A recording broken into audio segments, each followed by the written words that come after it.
7:15 on BBC1.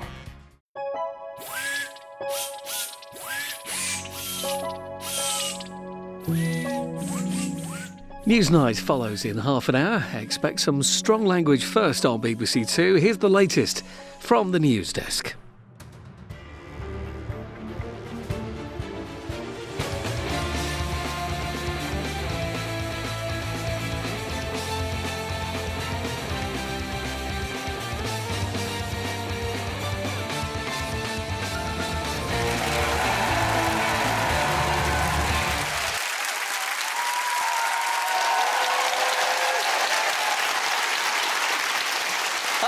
Welcome to the MASH Report, the fake news show that every day gets a little closer to being the actual news.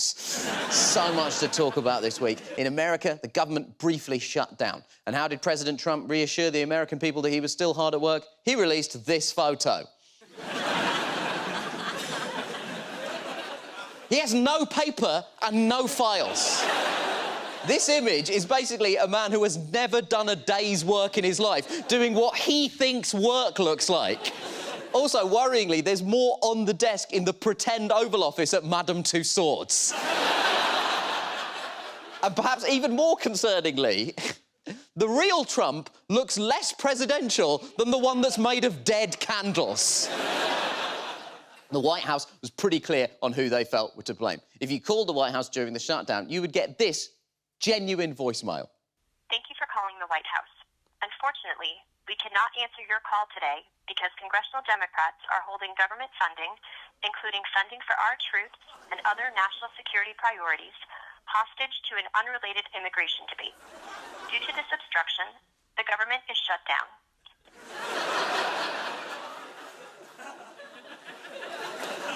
Wow. That is the White House being passive-aggressive via the medium of voicemail.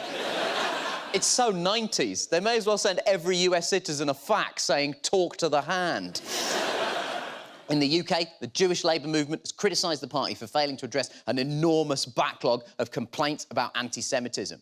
We abhor anti-Semitism in all its forms, said, amazingly, no one.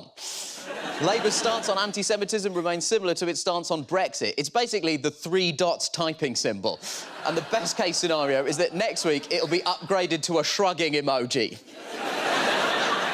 Then, on Tuesday night, the Financial Times broke the grim story of a charity event at the now-closed establishment, the President's Club, at which no women were allowed. First of all, that is incredibly pathetic. The whole thing sounds like the dream of an 8-year-old boy. Ooh, when I grow up, I'm gonna make a cool club, and it's gonna be called the President's Club, and there will be no girls allowed. Unfortunately, there were women in attendance, but purely in servile roles, as scantily clad waitresses allegedly subjected to sexual harassment and assault. Many of the attendees claimed to not have seen this or to not have been aware it occurred. But you have to wonder what they were expecting, given the event required a signing of a disclaimer saying that they shall not be held liable for any actions of its members, staff or event attendees that amounts to harassment. Now, if you turn up at a zoo and the owners run up to you and say, hey, if a lion eats you, it's not our fault, you know 3 things. Number 1, the lions aren't in their cages. Number 2, through no fault of your own, you may be about to be eaten by a lion. And number 3, the people running the zoo are complete pieces of shit. And now over to the MASH news desk for the headlines.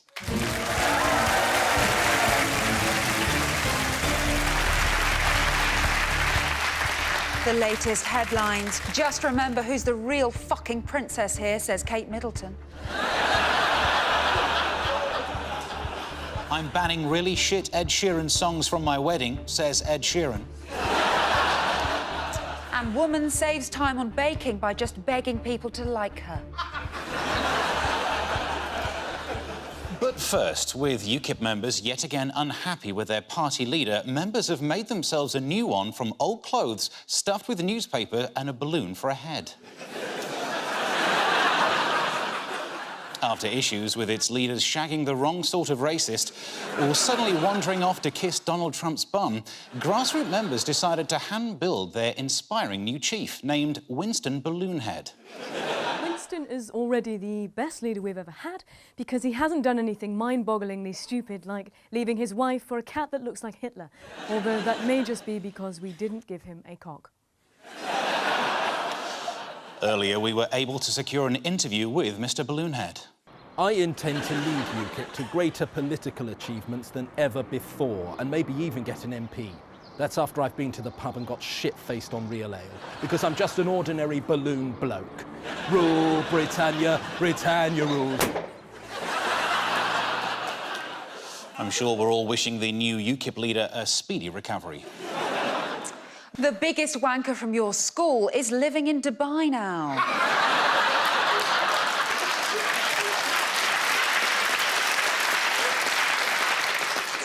Called Mike or something, the rugby-obsessed dickhead either works for a bank or designs swimming pools for people with massive guard dogs. Earlier, we caught up with Mike or whatever at his soulless large flat that was built by slaves. The expat community here is full of people we really get along with. I call them quality people. We don't pay any tax and we have jet skis.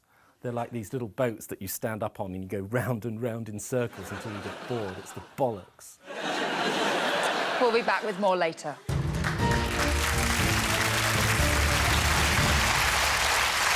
This has been a week of public apologies. Jo Marnie, the UKIP leader's girlfriend, said sorry for texting racist remarks about Prince Harry's girlfriend to a friend. And MP Ben Bradley apologised for his comments about police brutality and making unemployed people have vasectomies. Rachel, I think you have something to say about these apologies and public apologies in general. Ladies and gentlemen, Rachel Parris. Thank you. Thank you, and thank you, Nish. And Nish, I forgive you. I didn't apologise for anything. Oh, dear. Well, that leads us perfectly into this week's topic, and perhaps you should pay very careful attention, Nish. Again, I'm not sure what I'm apologising to or for. I don't know what's going on.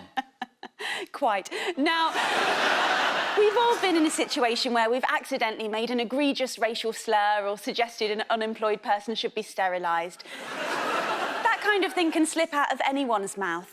So, this is my handy guide to making a public apology. First up, we have the "it was taken out of context" apology. This week, Jo Marnie, the girlfriend of UKIP leader Henry Bolton, apologised for saying that Prince Harry's black American fiancée will taint our royal family with her seed and pave the way for a black king and a Muslim PM. Now, I know what you're thinking, Nish. What on earth is wrong with that? Right?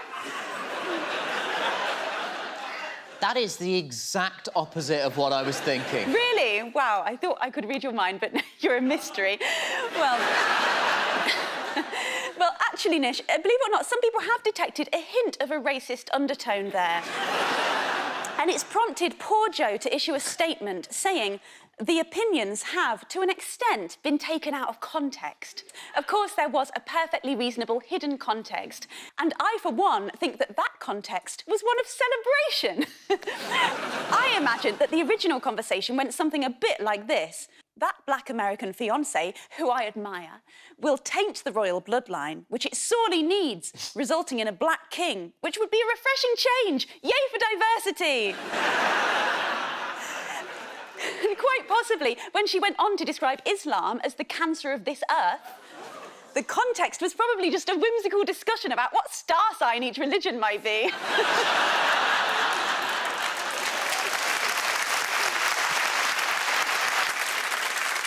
Next up, we have the "pardon my French" apology. MP Ben Bradley this week issued an apology for saying during the London riots that he was looking forward to the police playing Splat the Chav. He said, "I apologise for these posts. I now realise this language was not appropriate." Well, Nish, I think we can all agree that the main problem with what he said is indeed one of vocabulary. It would have been absolutely fine if instead of saying "splat the chav," he'd said that the police should crush the poor. That's a phrase we can all get behind, isn't it, Nish? That is absolutely not a phrase we can all get. I don't know why these people are laughing at that. I do. And finally, we have not a recent one, but a vintage classic in the oeuvre, which we can still learn a lot from, the "if I did that" apology. Kevin Spacey had to apologise for the accusation that he'd climbed on top of then 14-year-old actor Anthony Rapp in a bedroom at a party. And he said, "I honestly do not remember the encounter, but if I did behave then as he describes, I owe him the sincerest apology." So essentially he's saying, I mean, yeah, sounds like me, but I can't be expected to remember every single time I've jumped on top of a minor and tried to shag it. Be more specific. I hear you, Kev. Nish, let's try the "if I did that" apology in action now. Fine, yeah. So ready? Yeah. Nish, yes. I apologise for calling you a non-threatening beta male who's tailor-made for the friend zone in last week's show. If I did. I mean, you absolutely did. Well, if I did, Nish, then I'm sorry. No, I mean, there's no if. We have it on camera. It's been broadcast. 12 million people have seen it on Facebook. Nish, if I said that, I apologise. I mean, I don't actually mind. That's good, because I didn't actually apologise.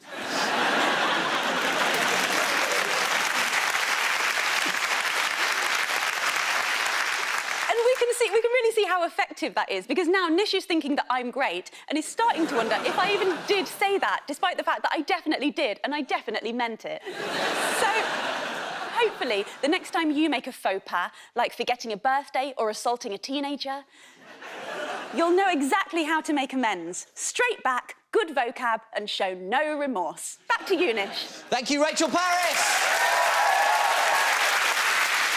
And now on to Brexit. This week, farmers have warned that they may be hit by a shortage of migrant workers because of the terms of Brexit.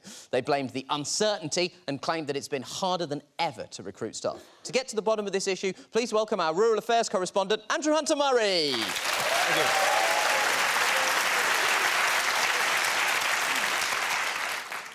you. Ooh-ah. Ooh-ah. Ooh-ah. So, Andrew, if farms can't hire migrant workers, which they've sort of traditionally done, that's a really bad thing, right? Yes, it's a bad thing. Some farmers have complained about fruit rotting in their fields, others about how a shortage of workers has led to fewer potatoes being planted. And you know what that means? What does that mean? That the traditional British meal of fruit and chips is in big trouble. OK. Fruit and chips is not a thing, Andrew. Not for long, Nish. Not for long.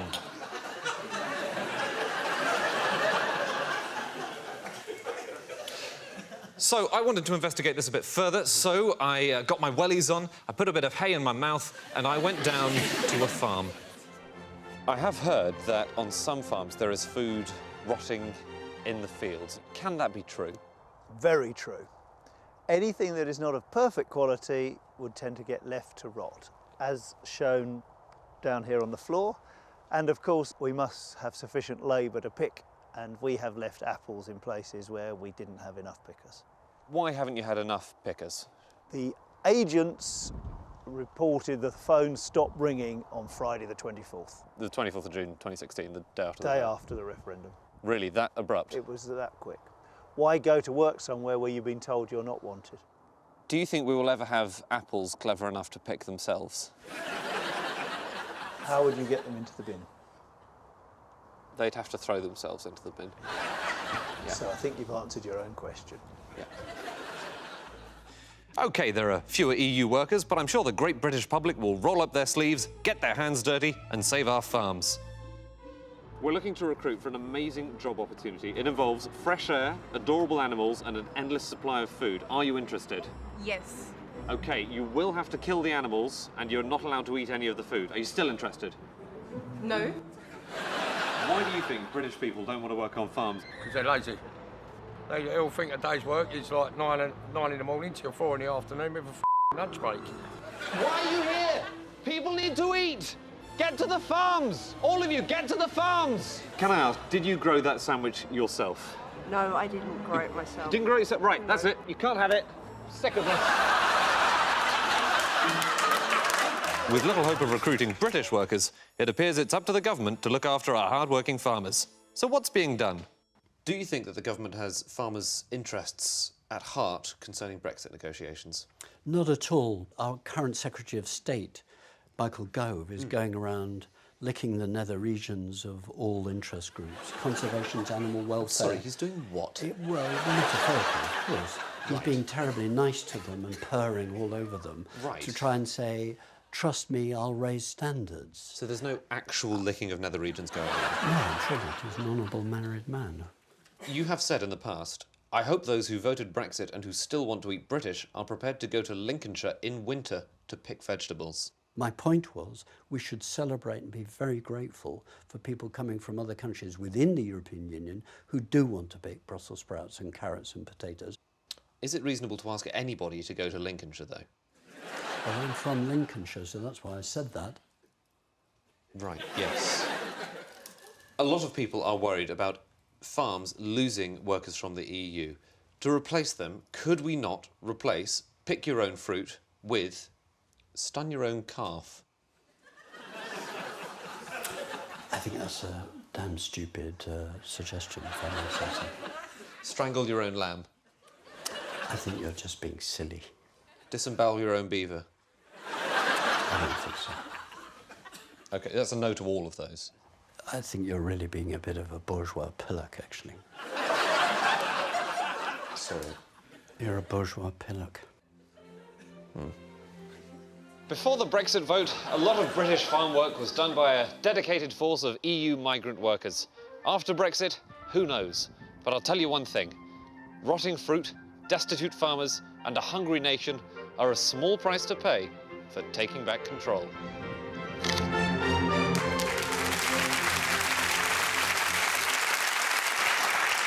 OK, that's all well and good, Andrew, but in the interest of balance, we should say that a lot of farmers have actually praised Michael Gove for his work since becoming Secretary of State for DEFRA, making subsidies fairer, improving soil quality and delivering a 25-year environmental plan. Well, in all those plans, they never mention workers. Not in their 5-year departmental plan, certainly not in their 25-year environmental plan. The soil can be as fit as fuck, Nish, but if we can't pull crops out of it, what's the point? So we have actually pressed go for a statement, and we have received one from DEFRA. OK, I mean, I'm disappointed you couldn't get an actual interview with Michael Gove. Yes, but fortunately, I look like a young Michael Gove. So, what I'm going to do... Right, here we go. OK, what are you doing? This is an actual statement from Michael Gove, but I'm not really Michael Gove. Is that clear? Crystal. OK.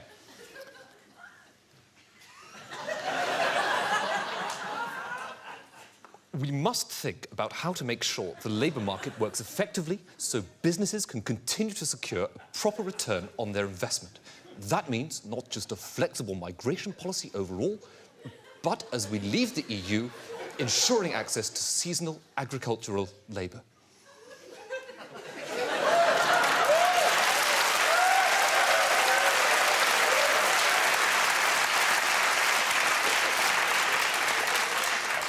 I mean, we would need to hire a group of migrant workers to pick any detail out of that statement whatsoever. Well, actually, I've been perfectly clear all the way along. Stop being Michael Gove! Ladies and gentlemen, please give it up for the young Michael Gove, Andrew Hunter-Murray!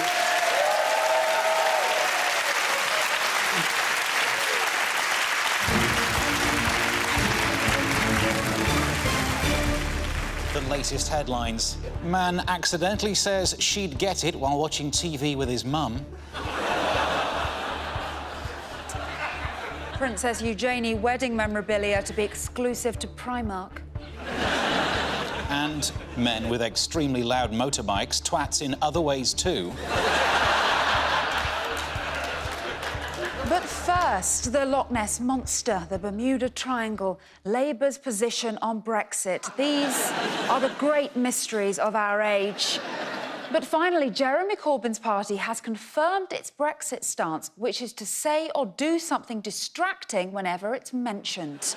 Our reporter Nathan Muir caught up with party spokesman Donna Sheridan. Half the Labour Party says one thing, the other half says something completely different. Are you for or against leaving the single market? What's that dog doing? Donald Trump has confirmed his second year in the White House is to be just like the court of Jabba the Hutt. Nathan, what are you hearing? Well, tonight, US government officials confirmed the president has gone full Jabba. eating live frogs from a jar, dressing his daughter in a metal bikini, and making her dance for him. Nathan, is that a little bit weird? According to Trump, it's not weird. She's just a great mover. More from us later.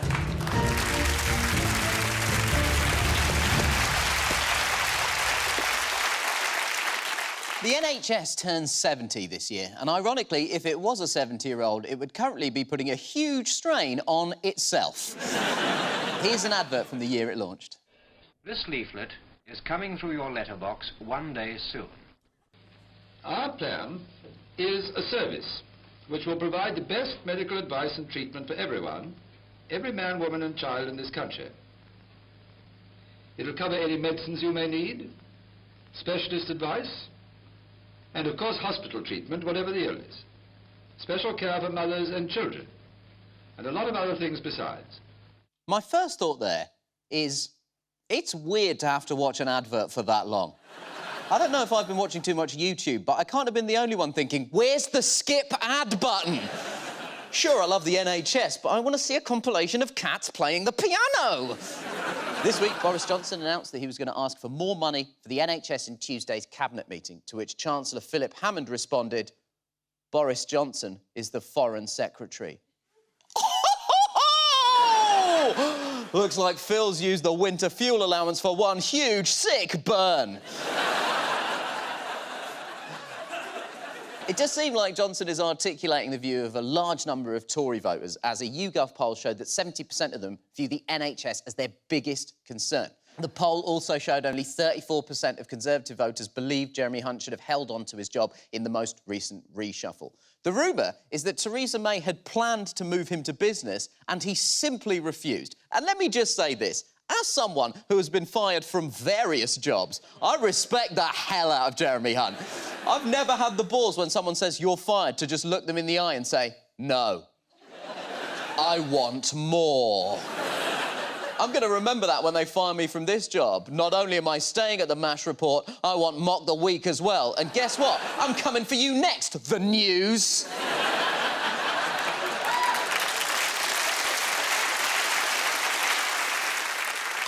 Under Hunt and his predecessor, Andrew Lansley, the NHS hasn't been getting enough money. Funding increases are at an historic low, and social care cuts have put an extra strain on the NHS. Inexplicably, some ministers have been trying to defend the government's record, which is hard. This is the least defensible record since my album of Disney covers, When You Nish Upon Kumar.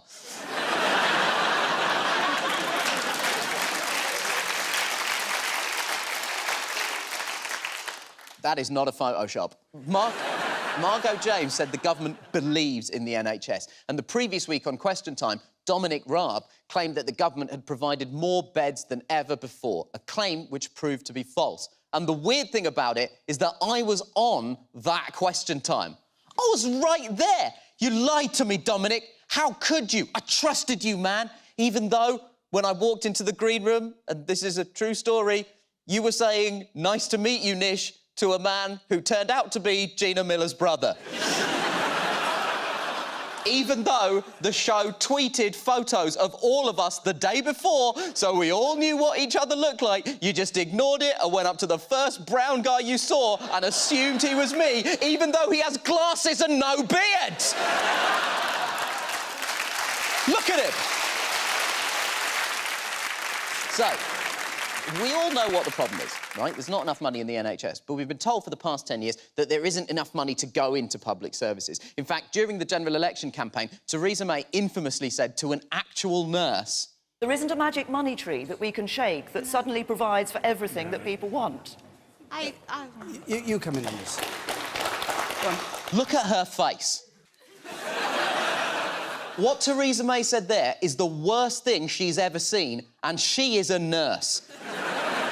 It's hard to swallow the idea that there isn't enough money, given the Prime Minister managed to find £1 billion to bribe the DUP. Also, since 2010, successive governments have managed to find room for tax cuts, costing the public purse billions, both from the tax cut to the top rate of income tax and the cut to corporation tax. A policy so bad it was criticised by Deloitte. And Deloitte exists to help corporations avoid paying tax. It's like Wetherspoons promoting dry January. But Johnson isn't proposing reversing any of these tax cuts. He's claiming the money will come from a Brexit dividend, a term which he's not clarified. Meanwhile, in the year after the Brexit vote, the number of EU nurses applying to join the NHS dropped by 96%. And on Wednesday came the news that doctors from non-EU countries are struggling to get visas to fill urgent vacancies. In that poll of Tory voters, the #1 concern was Brexit, but the #3 concern was immigration, and that's weird. They're worried about the NHS whilst stopping people coming to work for the NHS. That's like your #1 concern being, do people think I'm a twat? And your #3 concern being, where can I get a personalised number plate that says Boner King? Johnson has no plan, and he's just trying to appeal to voters. But there is no time for playing politics when people are literally dying in corridors.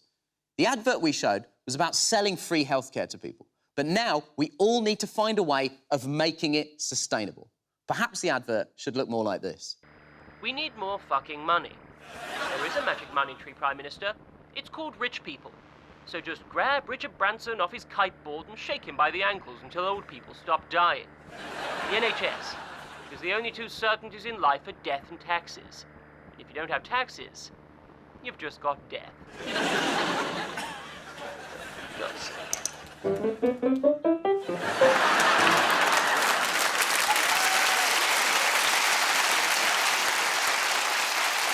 Now let's head back over to the MASH news desk.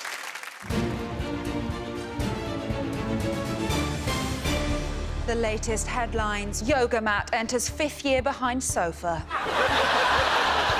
Unstable friend, somehow now a counsellor.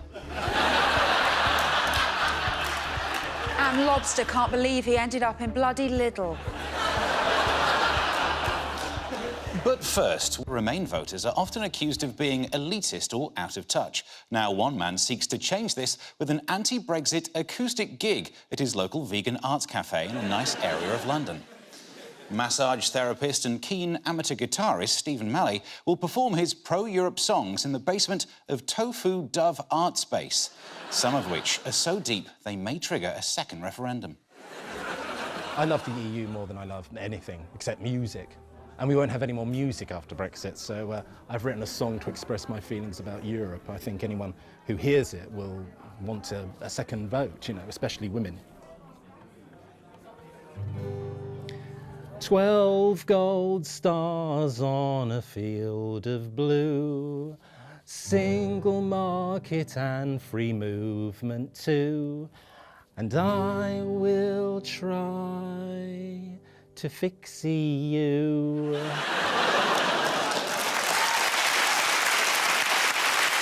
But that's all from us.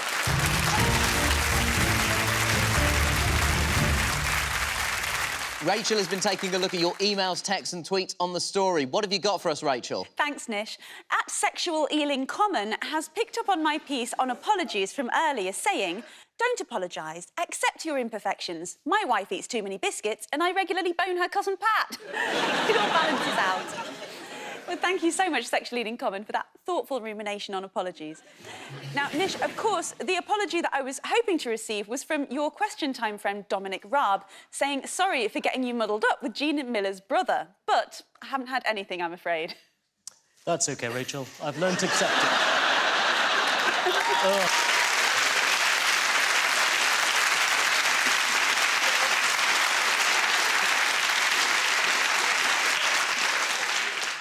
Nish, am I allowed to say you're looking more handsome than usual? Thank you very much.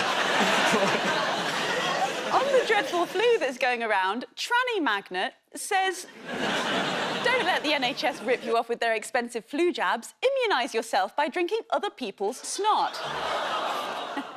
Now, we don't know for sure that Tranny Magnet is a qualified doctor, but certainly the advice rings true, so probably just give that a go, don't you think, Nish? Absolutely not. Little peaky now. So, and here's an angry one about the royal weddings coming in from Slack Babbeth. 2 royal weddings in a year is too many. Why don't they save taxpayers' cash and have Eugenie marry Harry? Quite quite right. Just like the good old days, Slackbabber. Sensible money-saving tip, I say. Back to you, Nish. Thank you, Rachel Parris. That's all from the MASH report this week. We'll be back next week for more headlines, news and analysis. I'll leave you with the same words I said to Dominic Raab. I'm Nish Kumar. Good night! Now, just imagine if you could listen to the voicemails left on celebrities' answer phones. Well, you can head to BBC3 now and win tickets to the premiere of the new Doctor Who Jan Slam continues on Radio 1 tomorrow morning from 6:30.